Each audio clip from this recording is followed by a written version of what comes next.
ربوے کو دیکھنا چاہتے تھے۔ ہم نے معلوم کیا کہ یہ کیوں آئے ہیں، تو پتہ چلا یہ تو اس کے لیے آئے ہیں۔ ہم نے کہا اگر ان کے چنگل میں آ گئے تو یہ تو کام خراب ہو جائے گا۔ ہم نے میاں شفیع صاحب کرسچن میل کے مالک تھے، اور شخصیات تھی، مولانا طاہر محمود صاحب تھے، مفتی صاحب تھے، سب کو لے کے ہم نے کہا کہ بھی ان کے ساتھ کوئی ہونا چاہیے کہ مجلس ہونی چاہیے۔ چنانچہ ہم ان کو دعوت دی، مجلس ہوئی ان کے ساتھ۔ تو وہ کہنے لگے کہ ہم ادھر نہیں جاتے، ہمیں کوئی آپ ایسا تاجر بتائیں کہ جن کی دکان پر بیٹھ کر ہم اسلام کا نظام تجارت سیکھ لیں۔ اس شہر میں کوئی ایک تجارتی مرکز جس کی تجارت اسلام کے نظام عدل جو ہے اس کے مطابق چل رہی ہو۔ میں نے کہا شکر کرو، اس نے یہ نہیں کہہ دیا کہ تسی کوئی ایسا مدرسہ بتاؤ، کوئی ایسے مولوی صاحب کا گھر بتاؤ کہ جس میں جا کے ہم اسلام سیکھ لیں۔ نظام تجارت ٹھیک کرو۔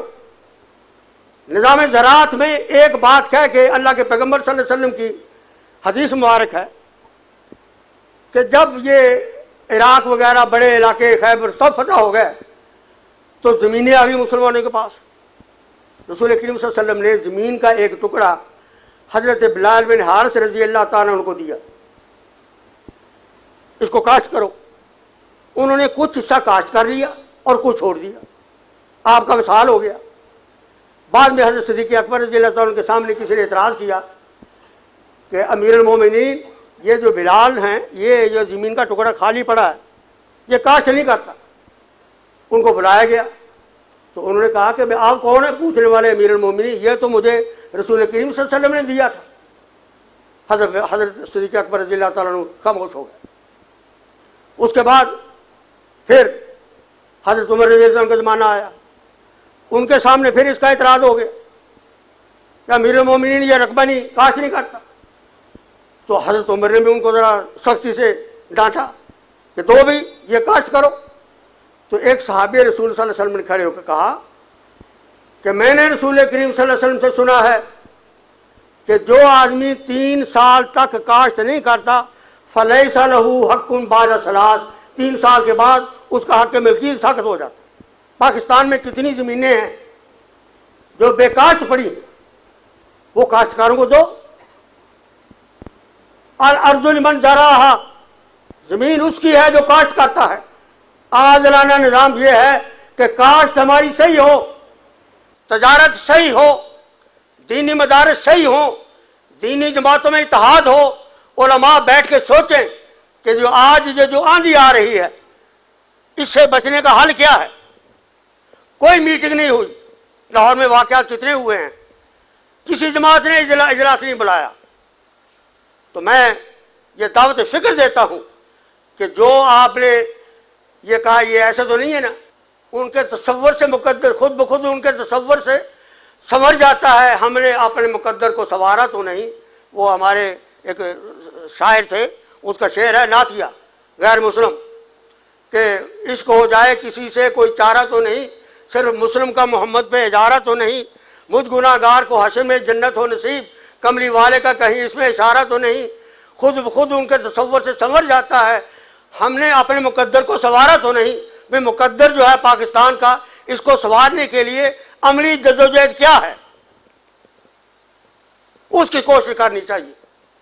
اس کے لیے میں حافظ صاحب سے عرض کروں گا کہ لاہور میں تمام دینی جماعتوں کا ایک اجلاس بلائیں، اور جس طرح کراچی میں تمام اکابر فکر علماء اکٹھے ہوئے تھے، اسی طرح پھر اکٹھے ہو کر آئندہ کے لیے لاہ عمل تیار کریں۔ اللہ عمل کی توفیق عطا فرمائے۔ آمین وآخر دعوانا ان الحمدللہ رب العالمین۔ نحمده ونصلي على رسوله الكريم، اما بعد فاعوذ بالله من الشيطان الرجيم، بسم الله الرحمن الرحيم۔ ثم جعلناكم خلائف في الارض من بعدهم لننظر كيف تعملون، صدق الله العظيم۔ رب اشرح لي صدري ويسر لي امري واحلل عقدة من لساني يفقهوا قولي، اللهم الهمني رشدي واعذني من شرور نفسي، آمین یا رب العالمین۔ نہایت قابل احترام اکابر علماء، میرے تنظیمی ساتھیوں، اور تمام دوست اور احباب، میں آپ سب حضرات کا شکر گزار ہوں کہ آج کے اس پروگرام میں آپ تشریف لائے ہیں، اور میرے لیے سب سے بڑی سعادت کی بات یہ ہے کہ مجاہد ملت حضرت مولانا مجاہد الحسینی صاحب کے ساتھ بیٹھنے کا شرف نصیب ہوا، اور آپ کی گفتگو اور انداز خطابت سے لطف اندوز ہونے کا موقع ملا۔ اور حقیقت یہ ہے کہ اگر مجھے پہلے سے معلوم ہوتا کہ آپ بھی تشریف لا رہے ہیں، مجھے نہیں معلوم تھا، تو صدر مجلس اصل میں وہی ہوتے، اور حقیقتاً وہی ہے۔ میں تو اب انہی کے حکم کی تعمیل میں یہاں کھڑا ہوں۔ جہاں تک اس کا تعلق ہے کہ صدارتی خطبہ عام طور پر صدر کے ذمے یہ ایک ناخوشگوار کام بھی ہوتا ہے کہ جو تقاریر ہوئی ہیں ان کے بارے میں بھی کچھ گفتگو ہو۔ تو میں عرض کر دوں کہ جو کچھ اسٹیج سے آپ نے سنا ہے اور سماعت فرمایا ہے، اس میں اتنی فکر انگیز اور ایمان افروز باتیں ہیں کہ میں سمجھتا ہوں کہ مجھ سمیت آپ سب نے اس سے خوب استفادہ کیا، اور کسی کے بارے میں بھی کچھ کہنا گویا سورج کو چراغ دکھانے کے مترادف ہوگا۔ ایک سے ایک بڑھ کر ہماری معلومات میں اضافہ بھی ہوا، اور فکری غذا بھی ملی، اور روح کے جلا کا بھی یہ پورا پروگرام الحمدللہ موجب بنا ہے۔ موضوع کے حوالے سے بہت کچھ کہا گیا اور بہت مفید باتیں سامنے آئی ہیں۔ چند ایک چیزوں کی وضاحت کروں گا، مجھے احساس ہے کہ وقت بہت زیادہ ہو چکا ہے، لیکن یہ بھی دل کی بات عرض کر دوں کہ مولانا تقریر فرما رہے تھے اور دل کر رہا تھا کہ یہ بولتے جائیں اور ساری رات ہم سنیں،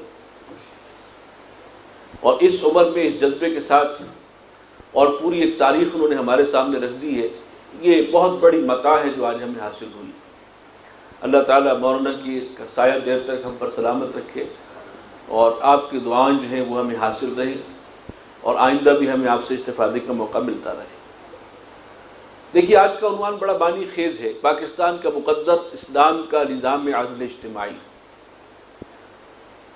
اس کا ایک سادہ سا مفہوم تو وہی ہے جو بہت سے لوگوں نے اشارہ کیا کہ پاکستان اسلام کے نام پر بنا تھا۔ پاکستان کا مطلب کیا؟ لا الہ الا اللہ۔ لیکن میں اس مقدر کے حوالے سے چند باتیں عرض کروں گا۔ یہ بڑا بامانی لفظ یہاں پر آیا ہے، پاکستان کا مقدر۔ مصور پاکستان نے سب سے پہلے پاکستان کے حوالے سے یہی بات کہی تھی۔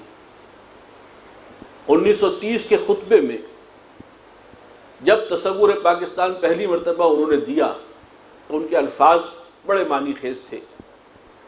انہوں نے فرمایا تھا کہ یہ مقدر ہے، اٹ از ڈیسٹنی، تقدیر مبرم ہے کہ ہندوستان کے شمال مغرب میں ایک آزاد اسلامی ریاست قائم ہو کر رہے گی۔ ذرا پس منظر دیکھیے گا کہ مسلمان اس وقت ہندو اور انگریز دونوں کی غلامی کی چکی تلے پسا ہوا تھا۔ صاف نظر آ رہا تھا کہ انگریز کے جانے کے بعد ہندو چھا جائے گا، وہ اکثریت میں ہے، تعلیم میں وہ آگے ہے، ملازمتوں میں وہ آگے ہے، بزنس میں وہ آگے ہے، سرمایہ میں وہ آگے ہے، ہر اعتبار سے ہندو بہت آگے، اور مسلمانوں کی حیثیت بر صغیر میں کمی کاریوں کسی ہوگی، اس سے زیادہ نہیں۔ ایک دفتر میں اگر چپڑاسی بھی کوئی مسلمان ہوتا تھا تو ہندو کو کھلتا تھا کہ اس سیٹ پر بھی مسلمان کیوں ہیں۔ یہ وہ حقائق تھے۔